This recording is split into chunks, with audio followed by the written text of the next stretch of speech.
From the Library of Archive Key, Tales of the Jazz Age by F. Scott Fitzgerald. The jelly bean Jim Powell was a jelly bean.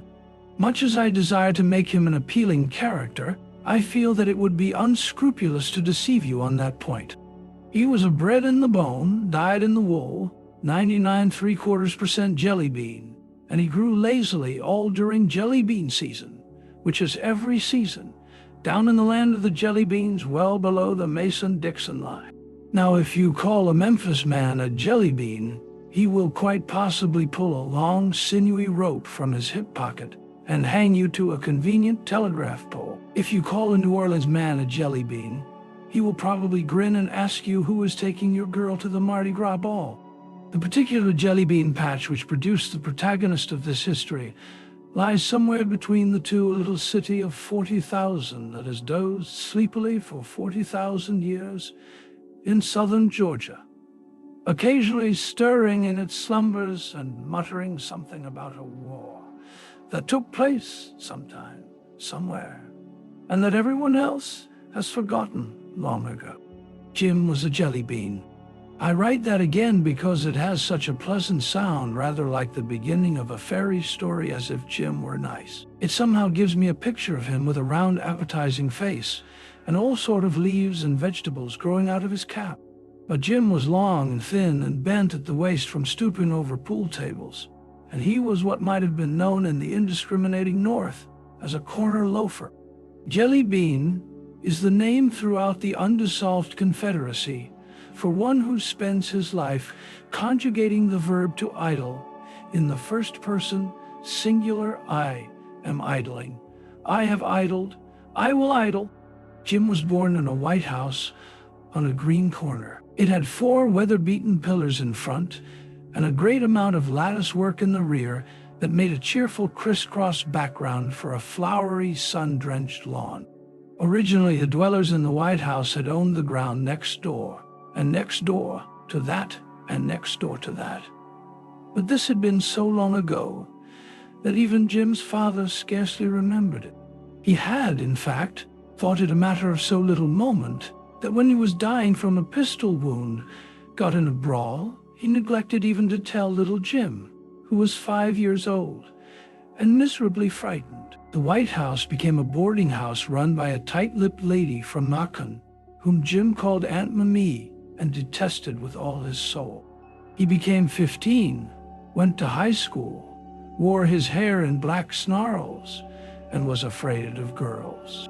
He hated his home where 4 women and 1 old man prolonged an interminable chatter from summer to summer about what lots the Powell place had originally included and what sorts of flowers would be out next. Sometimes the parents of little girls in town, remembering Jim's mother and fancying a resemblance in the dark eyes and hair, invited him to parties, but parties made him shy, and he much preferred sitting on a disconnected axle in Tilly's garage, rolling the bones or exploring his mouth endlessly with a long straw.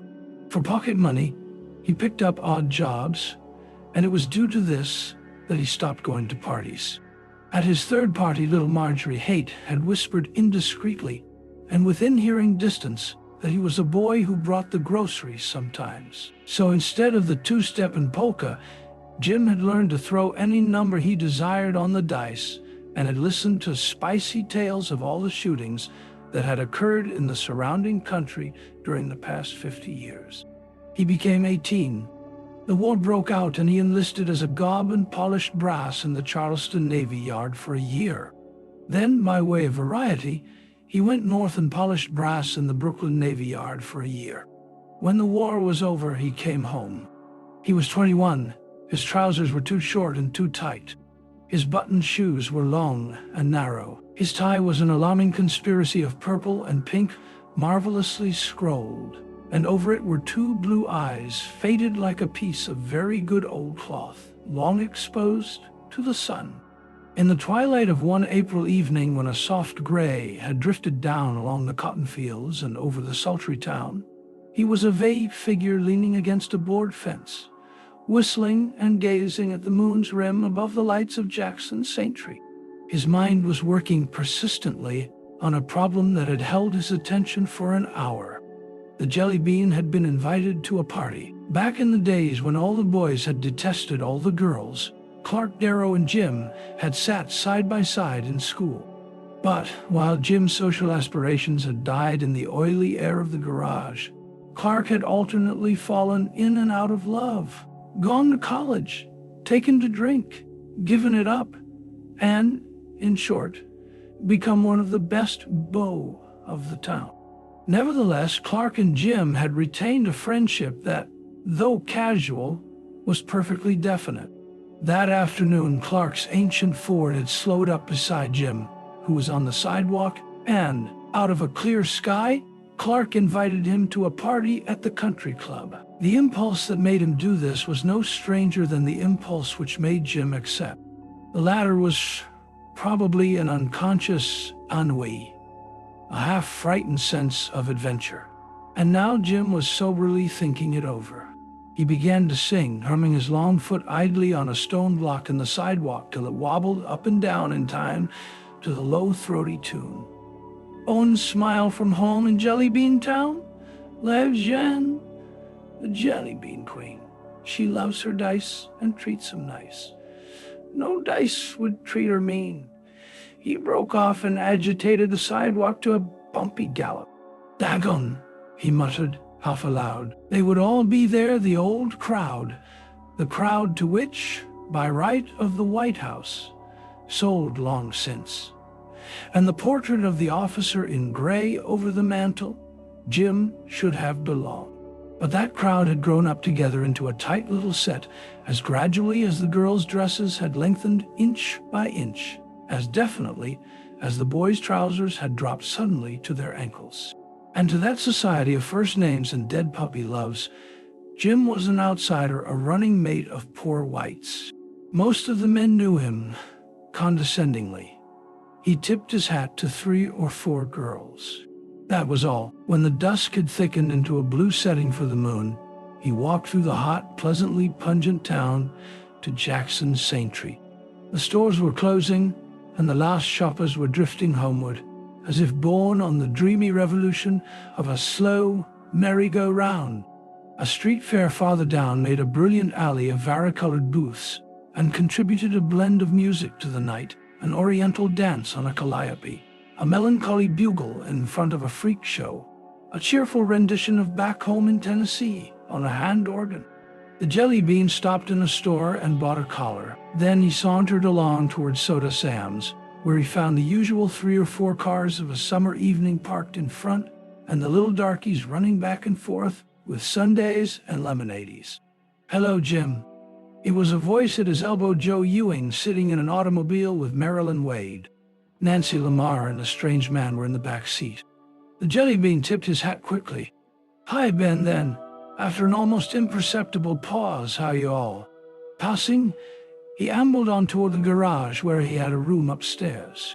Is how y'all had been said to Nancy Lamar, to whom he had not spoken in 15 years. Nancy had a mouth like a remembered kiss and shadowy eyes, and blue-black hair inherited from her mother who had been born in Budapest. Jim passed her often on the street, walking small boy fashion with her hands in her pockets, and he knew that with her inseparable Sally Carol Hopper, she had left a trail of broken hearts from Atlanta to New Orleans. For a few fleeting moments, Jim wished he could dance. Then he laughed, and as he reached his door began to sing softly to himself. "Hair jelly roll can twist your soul. Her eyes are big and brown. She's the queen of the queens of the jelly beans, my Jan of Jelly Bean Town." Chapter 2. At 9:30, Jim and Clark met in front of Soda Sam's and started for the country club in Clark's Ford. "Jim," asked Clark casually, as they rattled through the jasmine-scented night, "how do you keep alive?" The Jelly Bean paused, considered. "Well," he said finally, "I got a room over Tilly's garage. I help him some with the cars in the afternoon, and he gives it to me free. Sometimes I drive one of his taxis and pick up a little fat away. I get fed up doing that regular, though. That all?" Well, when there's a lot of work, I help him by the day, Saturdays usually. And then there's one named... Maybe you don't recollect I'm about the champion crapshooter of this town. They make me shoot from a cup now because once I get the feel of a pair of dice, they just roll for me. Clark grinned appreciatively. I never could learn to set 'em so's they'd do what I wanted. Wish you'd shoot with Nancy Lamar someday and take all her money away from her. She will roll 'em with the boys, and she loses more than her daddy can afford to give her.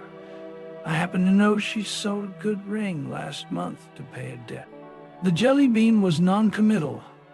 The White House on Elm St. Street still belong to you? Jim shook his head. Sold. Got a pretty good price, seeing it wasn't in a good part of town no more. Lawyer told me to put it into Liberty bonds.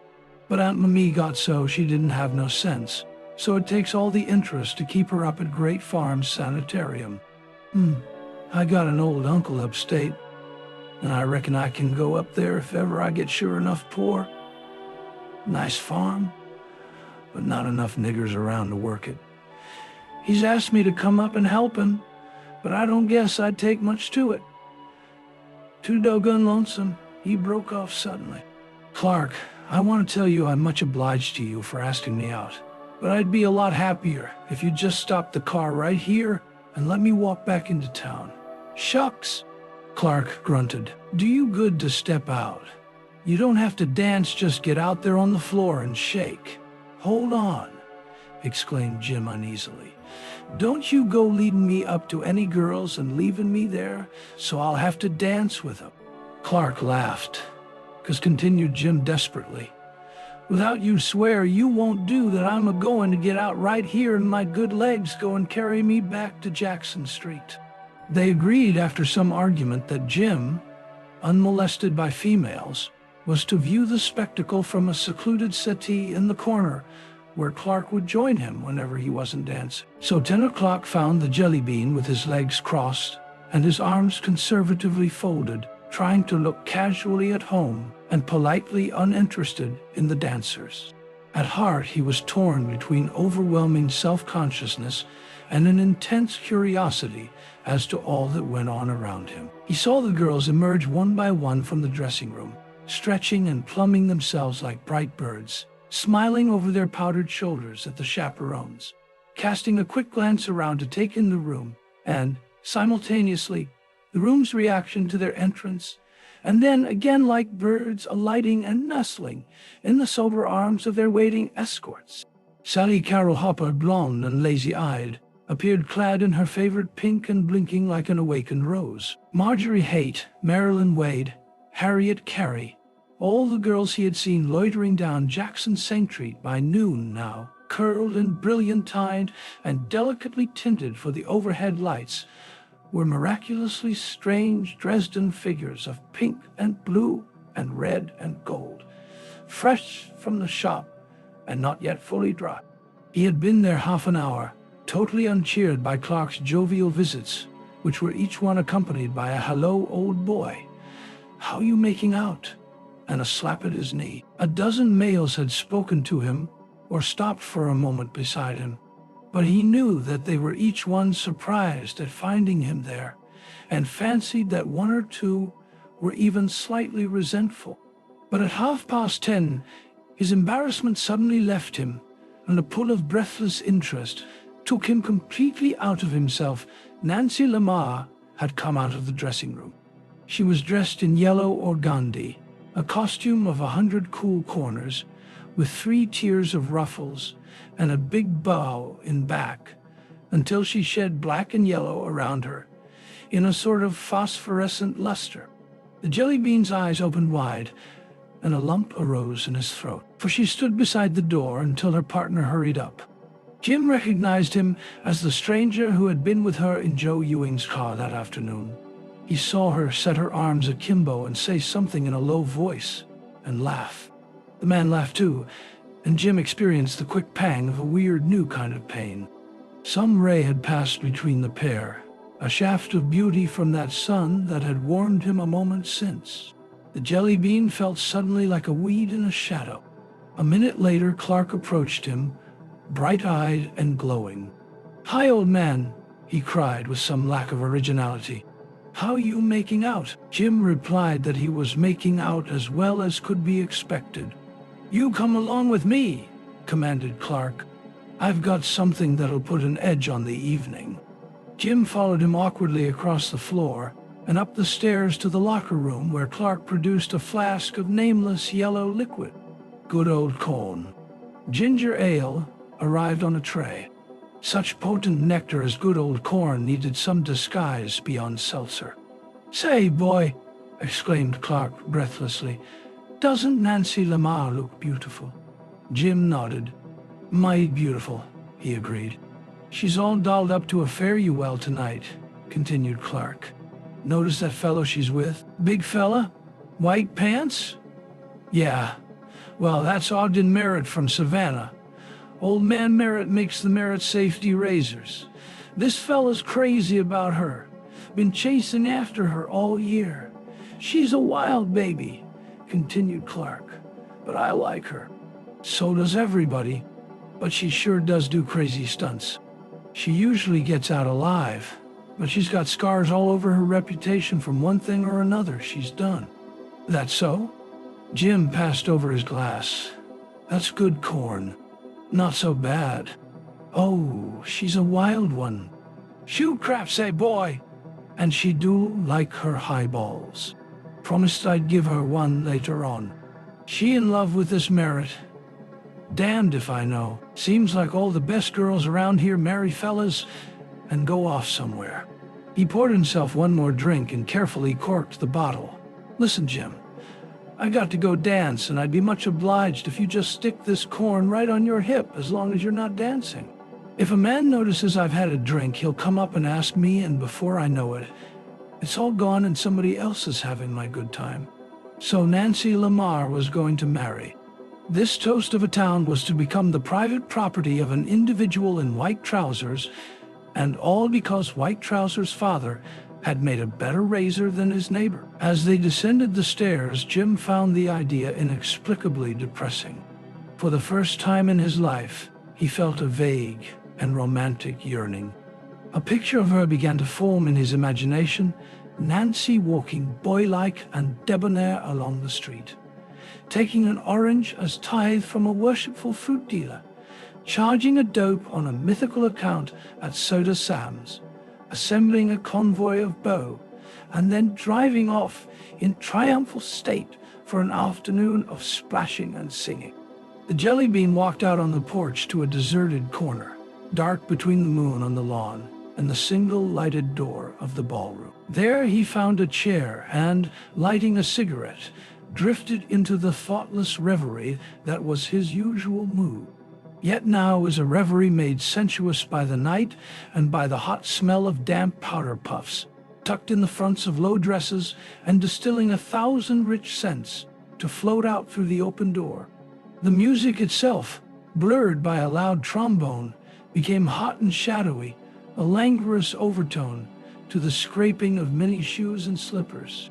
Suddenly, the square of yellow light that fell through the door was obscured by a dark figure. A girl had come out of the dressing room and was standing on the porch, not more than 10 feet away. Jim heard a low-breathed doggon, and then she turned and saw him. It was Nancy Lamar. Jim rose to his feet. "Howdy?" "Hello." She paused, hesitated, and then approached. "Oh, it's Jim Powell." He bowed slightly, tried to think of a casual remark. "Do you suppose," he began quickly, "I mean, do you know anything about gum?" "What?" "I've got gum on my shoe. Some utter ass left his or her gum on the floor, and of course I stepped in it." Jim blushed inappropriately. "Do you know how to get it off?" she demanded petulantly. "I've tried a knife. I've tried every damn thing in the dressing room. I've tried soap and water and even perfume, and I've ruined my powder puff trying to make it stick to that." Jim considered the question in some agitation. "Why, I think maybe gasoline." The words had scarcely left his lips when she grasped his hand and pulled him at a run off the low veranda, over a flower bed, and at a gallop toward a group of cars. parked in the moonlight by the first hole of the golf. "Carton on the gasoline," she commanded breathlessly. "What? For the gum, of course. I've got to get it off. I can't dance with gum on." "None." "No." Obediently, Jim turned to the cars and began inspecting them with a view to obtaining the desired solvent. Had she demanded a cylinder, he would have done his best to wrench one out. "Here," he said after a moment's search. "Here's one that's easy. Got a handkerchief? It's upstairs wet. I used it for the soap and water." Jim laboriously explored his pockets. "Don't believe I got one either. Doggone it. Well, we can turn it on and let it run on the ground." He turned the spout. A dripping began. More. He turned it on fuller. The dripping became a flow and formed an oily pool that glistened brightly, reflecting a dozen tremulous moons on its quivering bosom. "Ah," she sighed contentedly. "Let it all out. The only thing to do is to wade in it." In desperation, he turned on the tap full, and the pool suddenly widened, sending tiny rivers and trickles in all directions. "That's fine, that's something like." Raising her skirt, she stepped gracefully in. "I know this'll take it off," she murmured. Jim smiled. "There's lots more cars." She stepped daintily out of the gasoline and began scraping her slippers, side and bottom, on the running board of the automobile. The jelly bean contained himself no longer. He bent double with explosive laughter, and after a second she joined in. "You're here with Clark Darrow, aren't you?" she asked, as they walked back toward the veranda. "Yes, you know where he is now. Out dancing, I reckon." "The deuce, he promised me a highball." "Well," said Jim, "I guess that'll be all right. I got his bottle right here in my pocket." She smiled at him radiantly. "I guess maybe you'll need ginger ale, though," he added. "Not me, just the bottle, sure enough." She laughed scornfully. "Try me. I can drink anything any man can. Let's sit down." She perched herself on the side of a table, and he dropped into one of the wicker chairs beside her. Taking out the cork, she held the flask to her lips and took a long drink. He watched her fascinated. "Like it?" She shook her head breathlessly. "No, but I like the way it makes me feel. I think most people are that way." Jim agreed. "My daddy liked it too well. It got him." "American men," said Nancy gravely, "don't know how to drink." "What?" Jim was startled. "In fact," she went on carelessly, "they don't know how to do anything very well. The one thing I regret in my life is that I wasn't born in England." "In England?" "Yes. It's the one regret of my life that I wasn't." "Do you like it over there?" "Yes, immensely. I've never been there in person, but I've met a lot of Englishmen who were over here in the army, Oxford and Cambridge men, you know. That's like Suwanee and University of Georgia are here. And of course I've read a lot of English novels." Jim was interested, amazed. "Do you ever hear of Lady Diana Manor?" she asked earnestly. No, Jim had not. "Well, she's what I'd like to be. Dark, you know, like me, and wild as sin. She's the girl who rode her horse up the steps of some cathedral or church or something, and all the novelists made their heroines do it afterwards." Jim nodded politely. He was out of his depths. "Pass the bottle," suggested Nancy. "I'm going to take another little one. A little drink wouldn't hurt a baby. You see," she continued, again breathless after a draught, "people over there have style. Nobody has style here. I mean, the boys here aren't really worth dressing up for or doing sensational things for. Don't you know?" "I suppose so. I suppose not," murmured Jim. "And I like to do 'em and all. I'm really the only girl in town that has style." She stretched out her arms and yawned pleasantly. "Pretty evening." "Sure is," agreed Jim. "Like to have boat," she suggested dreamily. "Like to sail out on a silver lake, say the Thames, for instance. Have champagne and caviar sandwiches along. Have about 8 people." And one of the men would jump overboard to amuse the party and get drowned like a man did with Lady Diana Manners once. Did he do it to please her? Didn't mean drown himself to please her? He just meant to jump overboard and make everybody laugh. I reckon they just died laughing when he drowned. Wow. Oh, I suppose they laughed a little, she admitted. I imagine she did anyway. She's pretty hard, I guess, like I am. You hard, like nails? She yawned again and added, "Give me a little more from that bottle."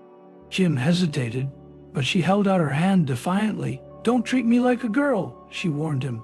"I'm not like any girl you ever saw." She considered. "Saint-Till, perhaps you're right. You got old head on young shoulders." She jumped to her feet and moved toward the door. The jelly bean rose also. "Goodbye," she said politely. "Goodbye." "Thanks, Jelly Bean." Then she stepped inside and left him wide-eyed upon the porch. Chapter 3. At 12 o'clock, a procession of cloaks issued single file from the women's dressing room, and each one pairing with a coated BO like dancers meeting in a cotillion figure, drifted through the door with sleepy, happy laughter through the door into the dark, where autos backed and snorted and parties called to one another and gathered around the water. Jim, sitting in his corner, rose to look for Clark. They had met at 11, then Clark had gone in to dance. So, seeking him, Jim wandered into the soft drink stand that had once been a bar. The room was deserted except for a sleepy Negro dozing behind the counter and two boys lazily fingering a pair of dice at one of the tables. Jim was about to leave when he saw Clark coming in. At the same moment, Clark looked up. "Hi, Jim," he commanded. "Come on over and help us with this bottle. I guess there's not much left, but there's one all around." Nancy, the man from Savannah, Marilyn Wade, and Joe Ewing were lolling and laughing in the doorway. Nancy caught Jim's eye and winked at him humorously. They drifted over to a table and, arranging themselves around it, waited for the waiter to bring ginger ale. Jim, faintly ill at ease, turned his eyes on Nancy, who had drifted into a nickel crap game with the two boys at the next table. "Bring them over here," suggested Clark. Joe looked around. "We don't want to draw a crowd. It's against club rules." "Nobody's around," insisted Clark, "except Mr. Taylor. He's walking up and down like a wild man trying to find out who let all the gasoline out of his car." There was a general laugh. "I bet $1,000,000 Nancy got something on her shoe again. You can't park when she's around." "Oh, Nancy, Mr. Taylor's looking for you." Nancy's cheeks were glowing with excitement over the game. "I haven't seen his silly little flivver in 2 weeks." Jim felt a sudden silence. He turned and saw an individual of uncertain age standing in the doorway. Clark's voice punctuated the embarrassment. "Won't you join us, Mr. Taylor?" "Thanks." Mr. Taylor spread his unwelcome presence over a chair. "Have to, I guess. I'm waiting till they dig me up some gasoline. Somebody got funny with my car." His eyes narrowed and he looked quickly from one to the other. Jim wondered what he had heard from the doorway, tried to remember what had been said. "I'm right tonight," Nancy sang out, "and my 4 bits is in the ring." "Faded," snapped Taylor suddenly. "Why, Mr. Taylor, I didn't know you shot craps." Nancy was overjoyed to find that he had seated himself and instantly covered her bet. They had openly disliked each other since the night she had definitely discouraged a series of rather pointed advances. "All right, babies, do it for your mama. Just 1 little 7. Nancy was cooing to the dice. She rattled them with a brave underhand flourish and rolled them out on the table. "Aha, I suspected it." And now again with the dollar up. 5 passes to her credit found Taylor a bad loser. She was making it personal. And after each success, Jim watched triumph flutter across her face. She was doubling with each throw. Such luck could scarcely last. "Better go easy," he cautioned her timidly. "Oh, but watch this one," she whispered. It was 8 on the dice, and she called her number. Ada from Decatur rolled over the table. Nancy was flushed and half hysterical, but her luck was holding. She drove the pot up and up, refusing to drag. Taylor was drumming with his fingers on the table, but he was in to stay. Then Nancy tried for a 10 and lost the dice. Taylor seized them avidly. He shot in silence, and in the hush of excitement, the clatter of one pass after another on the table was the only sound. Now Nancy had the dice again, but her luck had broken. An hour passed. Back and forth it went. Taylor had been at it again and again and again. They were even at last. Nancy lost her ultimate $5. "Will you take my check?" she said quickly, "for 50, and we'll shoot it all." Her voice was a little unsteady, and her hand shook as she reached to the money. Clark exchanged an uncertain but alarmed glance with Joe Ewing. Taylor shot again.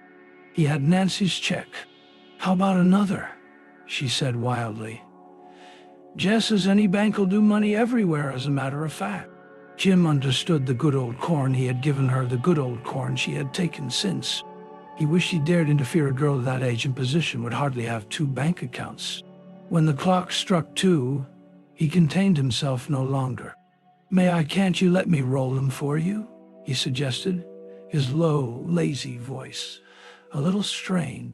Suddenly sleepy and listless, Nancy flung the dice down before him. "All right, old boy. As Lady Diana Manners says, shoot 'em, jelly bean, my luck's gone." "Mr. Taylor," said Jim carelessly, "we'll shoot for one of those there checks against the cash." Half an hour later, Nancy swayed forward and clapped him on the back. "St. Toll my luck, you did." She was nodding her head sagely. Jim swept up the last check and, putting it with the others, tore them into confetti and scattered them on the floor. Someone started singing, and Nancy, kicking her chair backward, rose to her feet. "Ladies and gentlemen," she announced. "Ladies, that's you, Marilyn. I want to tell the world that Mr. Jim Powell, who is a well-known jelly bean of this city, is an exception to the great rule, lucky in dice, unlucky in love. He's lucky in dice, and as a matter of fact, I love him. Ladies and gentlemen, Nancy Lamar, famous dark-haired beauty, often featured in the Herald as one of the most popular members of younger set, as other girls are often featured in this particular case. Wish to announce. Anyway, gentlemen," she tipped suddenly. Clark caught her and restored her balance. "My error," she laughed. "She stoops to anyways, we'll drink to Jelly Bean, Mr. Jim Powell, king of the jelly beans." And a few minutes later, as Jim waited hat in hand for Clark in the darkness of that same corner of the porch where she had come searching for gasoline, she appeared suddenly beside him. "Jelly Bean," she said. "Are you here, Jelly Bean?" "I think," and her slight unsteadiness seemed part of an enchanted dream, "I think you deserve one of my sweetest kisses for that, Jelly Bean." For an instant her arms were around his neck, her lips were pressed to his.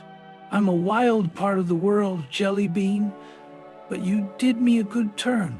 Then she was gone, down the porch over the cricket-loud lawn. Jim saw Merritt come out the front door and say something to her, angrily saw her laugh, and turning away, walk with averted eyes to his car. Marilyn and Joe followed, singing a drowsy song about a jazz baby. Clark came out and joined Jim on the steps. "All pretty lit, I guess," he yawned. "Merritt's in a mean mood. He's certainly off Nancy." Over east along the golf course, a faint rug of gray spread itself across the feet of the night. The party in the car began to chant a chorus as the engine warmed up. "Good night, everybody," called Clark. "Good night, Clark. Good night." There was a pause, and then a soft, happy voice added, "Good night, Jelly Bean." The car drove off to a burst of singing. A rooster, a farm across the way, took up a solitary, mournful crow, and behind them, a last Negro waiter turned out the porch light. Jim and Clark strolled over toward the ford, their shoes crunching raucously on the gravel drive. "Oh, boy," sighed Clark softly. "How you can set those dice." It was still too dark for him to see the flush on Jim's thin cheeks, or to know that it was a flush of unfamiliar shame. Chapter 4. Over Tilly's garage, a bleak room echoed all day to the rumble and snorting downstairs and the singing of the Negro washers as they turned the hose on the cars outside. It was a cheerless square of a room, punctuated with a bed and a battered table, on which lay half a dozen books, Joe Miller's Slow Train Through Arkansas, Lucy, in an old edition very much annotated in an old-fashioned hand, The Eyes of the World, by Harold Bell Wright, and an ancient prayer book of the Church of England with the name Alice Powell and the date 1831. The east, gray when Jelly Bean entered the garage, became a rich and vivid blue as he turned on his solitary electric light. He snapped it out again, and going to the window rested his elbows on the sill and stared into the deepening morning. With the awakening of his emotions, his first perception was a sense of futility, a dull ache at the utter grayness of his life. A wall had sprung up suddenly around him, hedging him in, a wall as definite and tangible as the white wall of his bare room. And with his perception of this wall, all that had been the romance of his existence, the casualness, the light-hearted improvidence, the miraculous open-handedness of life faded out. The Jelly Bean strolling up Jackson Saintry, humming a lazy song known at every shop and street stand, crop full of easy greeting and local wit. Sad sometimes for only the sake of sadness and the flight of time, that Jelly Bean was suddenly vanished.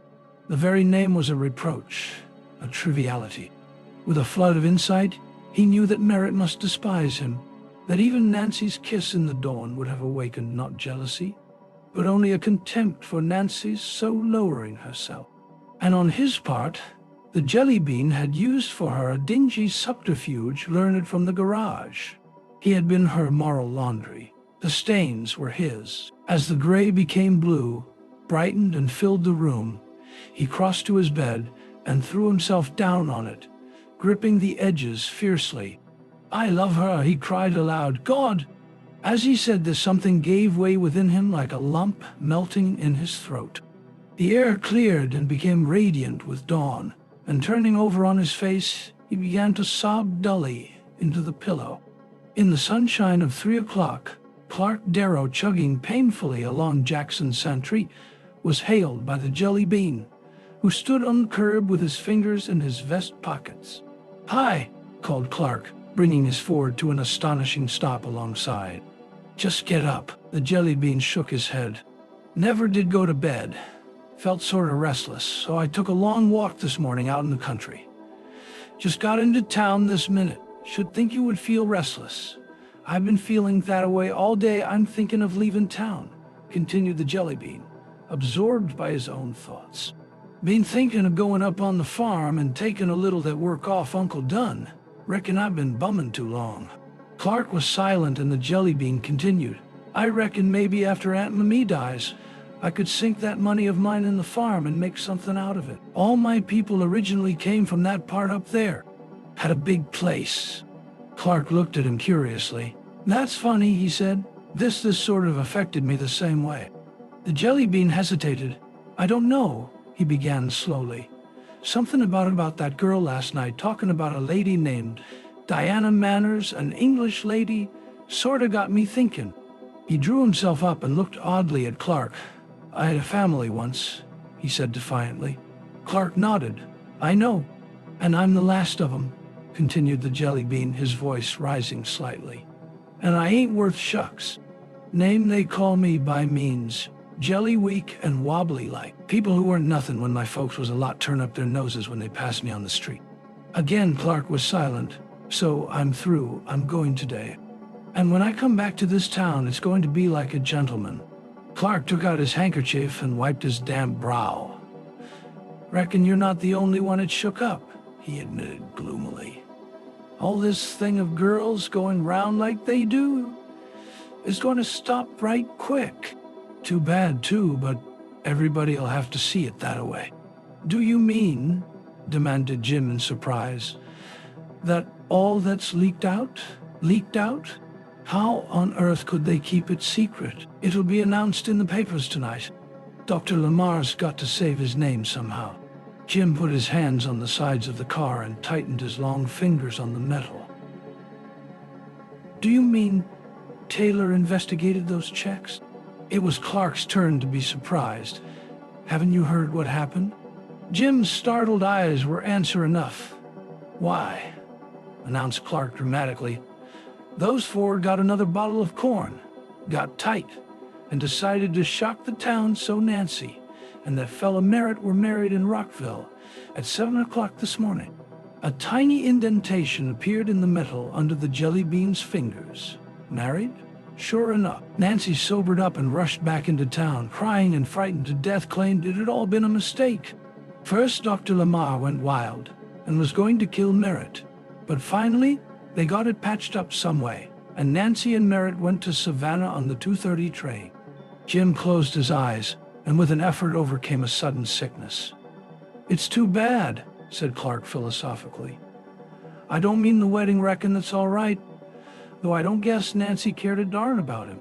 But it's a crime for a nice girl like that to hurt her family that way. The jelly bean let go the car and turned away. Again, something was going on inside him. Some inexplicable but almost chemical change. Where you going? Asked Clark. The jelly bean turned and looked dully back over his shoulder. Got to go, he muttered. Been up too long. Feeling right sick. Oh. The street was hot at 3 and hotter still at 4. The April dust seeming to enmesh the sun and give it forth again as a world-old joke forever played on an eternity of afternoons. But at 4:30, a first layer of quiet fell, and the shades lengthened under the awnings and heavy foliaged trees. In this heat, nothing mattered. All life was weather, a wading through the hot where events had no significance for the cool that was soft and caressing, like a woman's hand on a tired forehead. Down in Georgia there is a feeling, perhaps inarticulate, that this is the greatest wisdom of the South. So after a while, the jelly bean turned into a pool hall on Jackson St. Street, where he was sure to find a congenial crowd who would make olio jokes, the ones he knew.